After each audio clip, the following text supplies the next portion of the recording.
Yeah, truly. Cooler and I'm flyer too. Jam. Cooler and I'm flyer too. What's good, everybody? Welcome back to A1Forever Sports. I am Chris Tipmore, man. Be generational because it's always time to be. And no point of selling for less when you can always have more with the vision. And today, man, we're talking about these the Atlanta Hawks, and the Denver Nuggets. Recap real quick. First and foremost, been going through a few things, so just trying to do some different setups and had different things going on with my equipment, all kind of stuff just happening to you, boy. So that's one reason why I did not do a recap to the Raptors and the Hawks game. And then also, of course, Sunday night football was the Commanders and the Falcons. So my apologies, so for anybody who was possibly waiting to, hear my thoughts behind the blowout that the Hawks had on the Toronto Raptors. That was a good win because you needed, to blow out a team, since every now and then you need those kind of quality wins like that against an opponent who has no business being on the court with you, so to speak. So no disrespect to no NBA team. But in this game, it was a completely different game. The Denver Nuggets, this is the second time the Hawks played the Nuggets this year. First go round, didn't go so well for the Atlanta Hawks at all, as the Nuggets, they put up 140 points on the Hawks in the Hawks' hometown.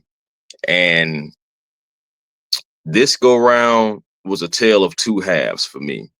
Definitely a tale of two halves. Well, first and foremost, saying got to give the Denver Nuggets their credit. Nikola Jokic, I mean, he's definitely he's like one of the best, if not the best in the league right now. And he has some role players over there that helps him out.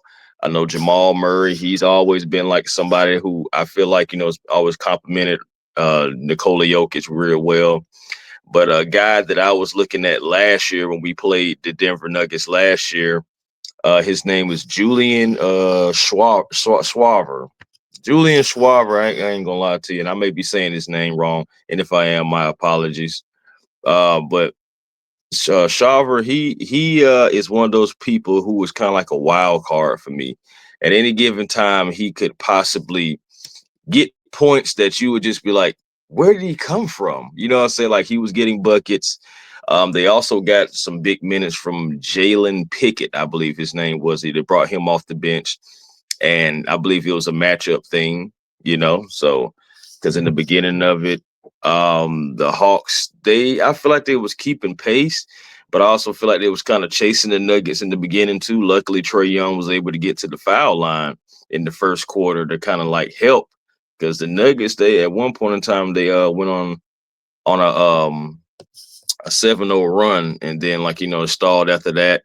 Atlanta, they was able to come back in it, and keep it close again. Like I said, with Trae going to the line. And a big thing before we even get even further in this, the Hawks were without people. The Hawks were without Bogey. The Hawks were without Buffkin. The Hawks were without JJ. The Hawks were without Larry Nance. So, and just that JJ and Larry Nance, those two alone, those two guys have been focal points of the offense and defense. Not having JJ and Larry Nance on both ends of the floor, not saying that Larry Nance had a chance against Jokic. Never would say that. What I'm saying is having him out there to kind of space, to have that spacing, to have another guy who could possibly hit the three, knock down the three. He'd have been great in this game to, to have the Nuggets have to switch up their defense a little bit because Jokic wouldn't be able to be around the basket, so. And it's just, when you see Jokic in there, I hate to keep talking about the Denver Nuggets at all, to be honest, but Nikola Jokic is a great player, and you could tell that when he was in there, the pace changed, the energy changed, so of course, he is the center of a lot of what Denver likes to do, point blank, period. And everybody else just feeds off of him. And that's what was going on in this game, The Hawks, they I got to give a shout out to Russell Westbrook. Russell has been playing well the past few games, but I mean, at the end of the day, Russell is an all-time player. He's in a lesser role now. He's more of a veteran role. He's trying to win, and he's playing well for the Denver Nuggets, man. He gave them people 16 points and 11 assists, and it was big for him. It was big, man. I just hate that the Atlanta Hawks had to go through this. Snapping their 4-game winning streak. The Hawks was on a 4-game winning streak coming into this game, and now I believe the Nuggets have won 3 in a row in their own respective. Let's get into a little bit of stats. I noticed that, again, like I said, a tale of two halves. Remember, I said that in the beginning. And the reason behind it is the Hawks, they gave up 40 points in the first quarter, yes. But they did walk Denver back down a little bit, scoring 33 in the first quarter, 38 in the second quarter. And the Hawks were only down by 3 points. And honestly, probably could have been ahead because they did take the lead from Denver in the second quarter. Some of the best basketball that happened was when Jokic went off the floor. When they had DeAndre Jordan, and even DeAndre freaking Jordan was getting points, getting buckets, but not saying that he's sorry or anything like that, but it just was a testament, I feel like, that the Hawks just didn't have enough in the front court. And if JJ was there, that would have helped. It would have been just Capella. It wouldn't have been just Double O. What I'm saying? Fighting and fending off that painted area when you have Jokic and others who were cutting. They were doing a lot of driving and cutting, a lot of driving and kicking to the open shooter. There was a lot of that going on, and the Hawks, they got dominated in an area that they've been dominating in most of the year, and that is points in the paint. And I don't have the stats in front of me, but I'm pretty sure that we lost the points in the paint to Denver the first go around as well. 76-54 was the points in the paint total. Almost pretty much obliterated us, really. Shoot, man. I mean, it was a 22-point difference. So 22 points in the paint. The Hawks lost 139-120. So they could have maybe cut down some of those points in the paint. That would have helped. Fast break points. The Denver also had that as well, but Denver is also a team that is number 1 in fast break points, I believe. So they were just playing into their game. Bench points, Atlanta. That's one thing that they did have going for themselves because the bench points did favor the Atlanta Hawks. So that was a good thing. Next, also the Hawks, so they didn't have crazy turnovers. They only had 13. Denver had 12. The points off turnovers were kind of similarly close as well, as you had the Atlanta Hawks with 11 and you had the Denver Nuggets with 14. Oh boy, couple lead changes, couple times they were tied. Again, that was more so in the second quarter, and in the beginning of the third, possibly. No. I take that back. Sorry. That was the second quarter for sure. Going back to the DeAndre Jordan minutes. I mean, Jokic was off the floor. Hawks was able to claw back into it and take that lead at one point in time. And then Mike Malone was like, okay, I've seen enough. It's time to get my superstar back in here, change the pace of things. And really, that's exactly what happened. Again, like I said, Julian Sharver, Jalen Pickett, DeAndre Jordan, they got big minutes from all those guys. Jordan gave you 15 minutes. Pickett gave you 13. Sharver gave you 30 minutes for Sharver. So 30 minutes for Sharver, and he gave him 13 points.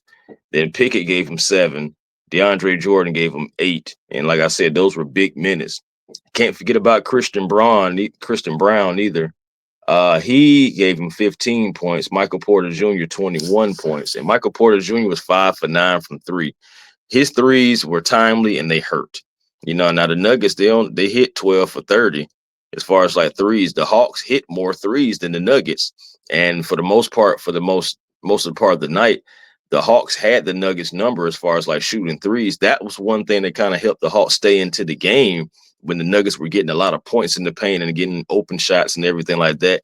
The Hawks were able to knock down threes as they knocked down 16 to 46 compared to 12 for 30. The problem is, again, you go back to the points in the paint, points off turnovers, fast break points. You go into all those different things, and that's how you get this route.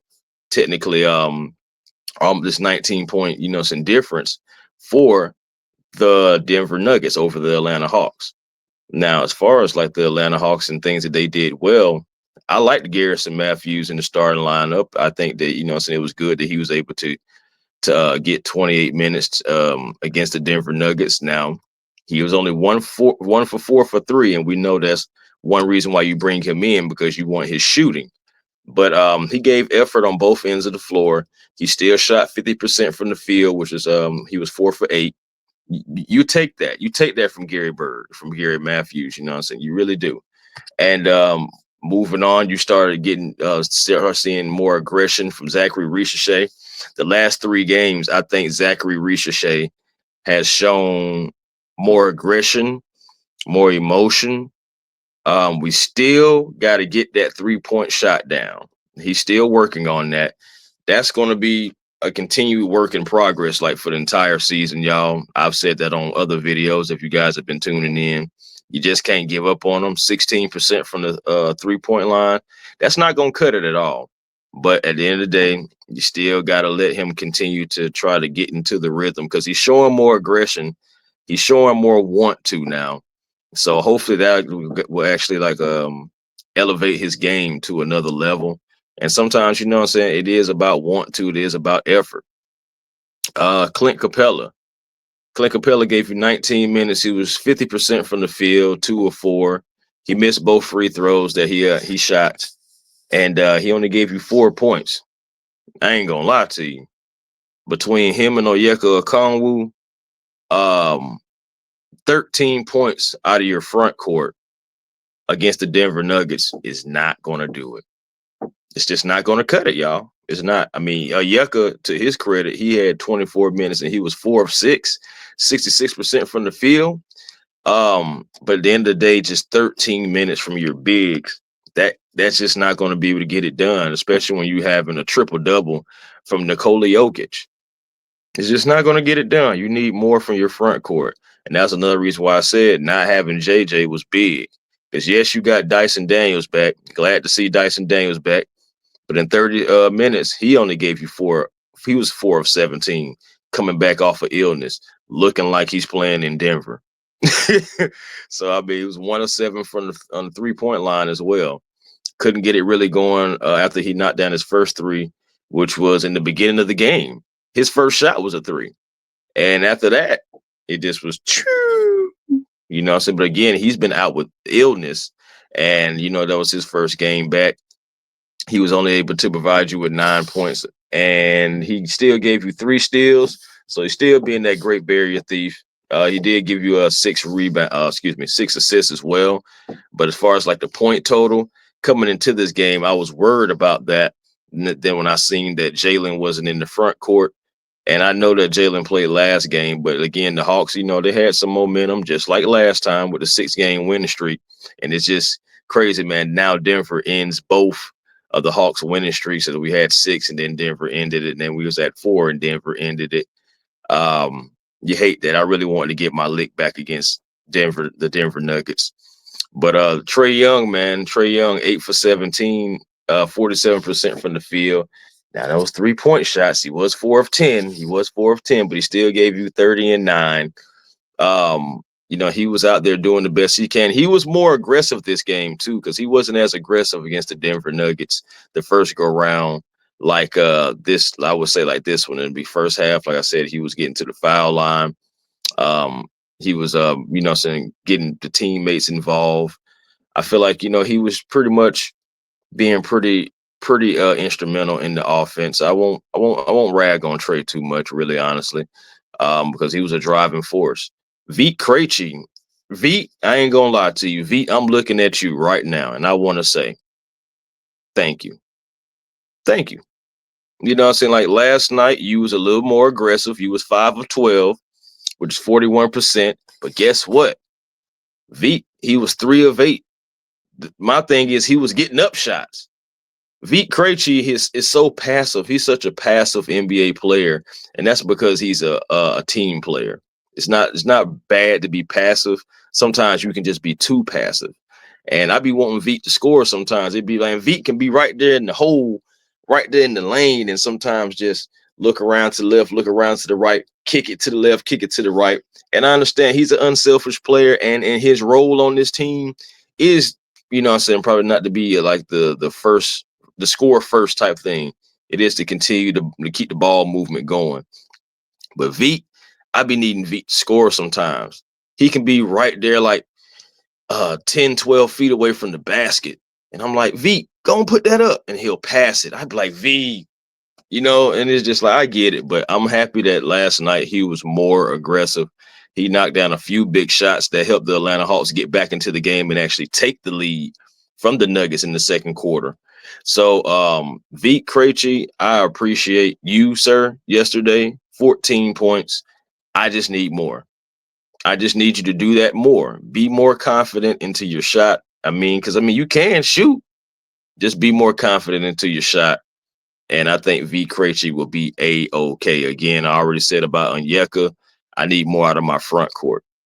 I know Jalen Johnson, that's a big piece missing because lately he's been putting up all 30 points, 28 points, 20 points, so that's a big piece missing. But when somebody is missing, that gives somebody else opportunity. And 13 points from my front court is just not going to do it. Matter of fact, 13 points, and let me tell you exactly what it was right here. Hold on, I got you. 7. Okay, so 13 points and 14 rebounds out of my front court. I got to have more, especially against a player like Jokic.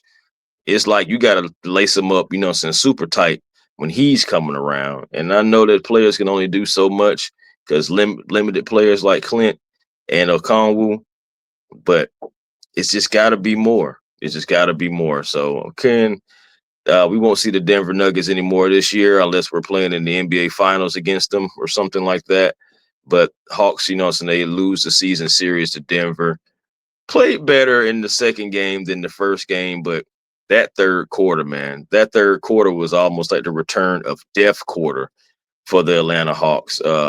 For those who Hawks fans who know what that means. And for those who don't, I'll give you a brief description. Pretty much for the Atlanta Hawks, the third quarter over the past few years have been called the death quarter because it seems like, we'll be playing well, be playing decent, we're in the game, and then it seems like everything just goes to crap in the third quarter. So, and for the death quarter, I can already tell you the Hawks were 9 for 26 from the field. That was 34%. And 2 of 12 from 3, 16%. Now I credit that to really Denver. And even though Trae Young was 4 or 5 from the field, 2 of 3 from 3, he didn't have much help. In the third quarter, Garrison Matthews, he was 50%, 2 of 4. That was really like where his scoring came in at. Zachary Ricochet, 2 for 5, 0 of 3 from 3. Also, you had 0 of 5 Dyson Daniels, 0 of 1 Clint Capella. Veet didn't score. Onyeka didn't score. Onyeka played 7 minutes, didn't score. Clint played 4 minutes, didn't score. DeAndre Hunter was 1 of 4 because they started kind of collapsing. I feel like on Trae to get the ball out of his hands, and they tried to collapse on Dre because Dre was a focal point. I'm gonna get to his stats in a few minutes too, of continuing that 6th man of the year, just to give you a preview. But I'm gonna get to his stats in a second. But yeah, the Nuggets, they started clamping down defensively on the Atlanta Hawks. Tough shots. Some of the shots were open as well. Hawks just wasn't able to knock it down. And the main thing, Hawks were not able to knock down those threes like they did in the first half. That was something else that stood out. And it was worried. I was worried because I was like, okay, so Atlanta, they're shooting the 3 well, but can they sustain that?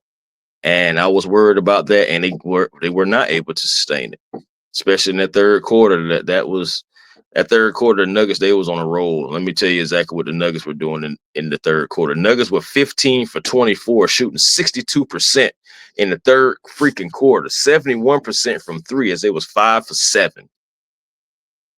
Sheesh, 41 points in the third quarter.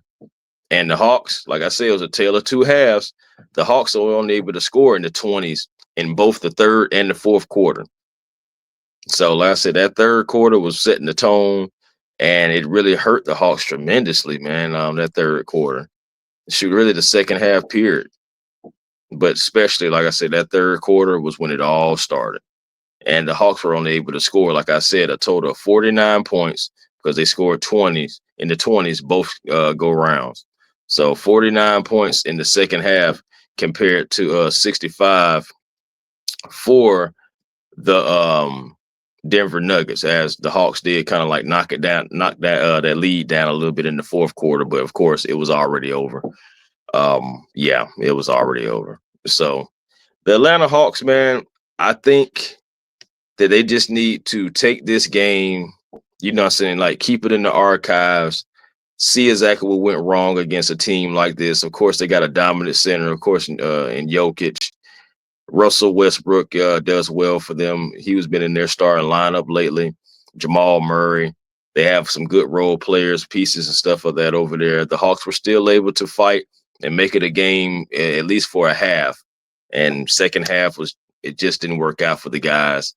Doesn't mean that the Hawks are a bad team. Doesn't mean that the Hawks don't have enough. I feel like, injuries definitely played a part. If you would have had Larry Nance, you would have had Denver trying to figure out a different defense, because Larry Nance would have been able to knock down some threes, put some pressure on Nikola Jokic and get him away from that basket.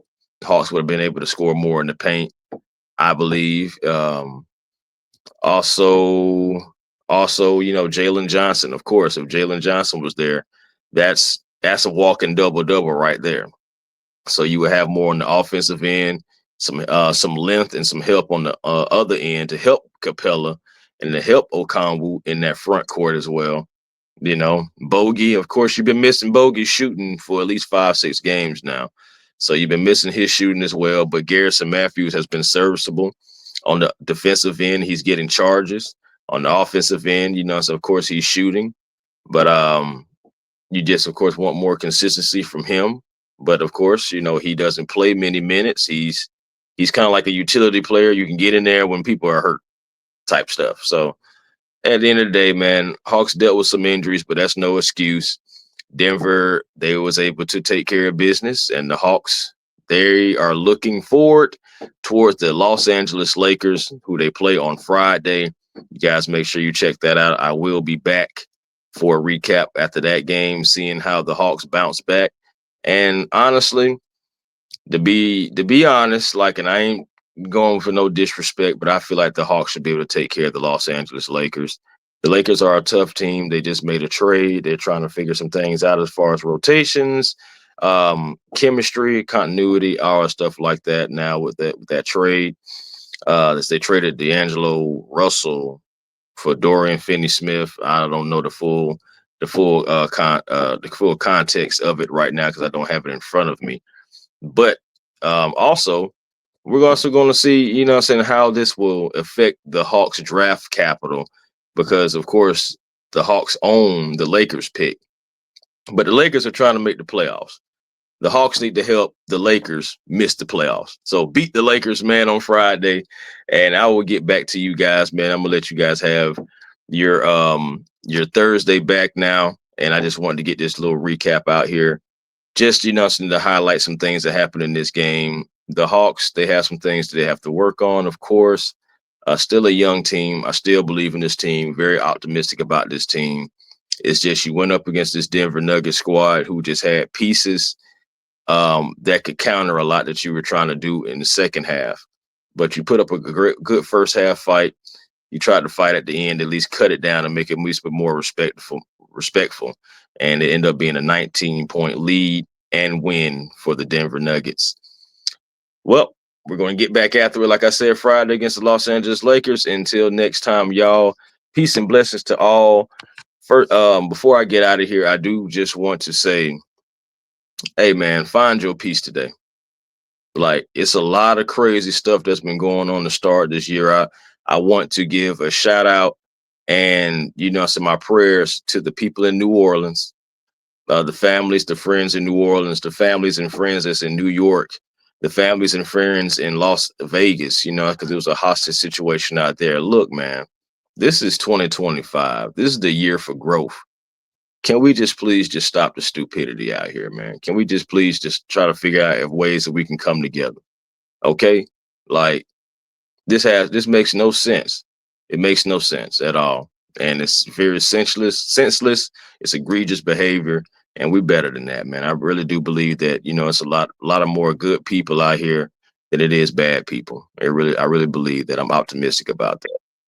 Up, but there's my alarm. Got to get ready for work. I'm gonna check y'all out later on, man. Like I said again, man. Peace and blessings to you all, man. Y'all be safe out there. I love each and every last one of y'all, man. Help A1Forever Sports continue to get out there in this YouTube algorithm. And hey, man, I will see y'all on the next time, the next recap. Again, find y'all peace today.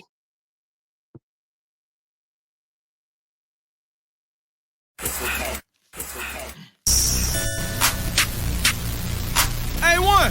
A1. Yeah, truly. Cooler and I'm flyer too. Jam. Cooler and I'm flyer.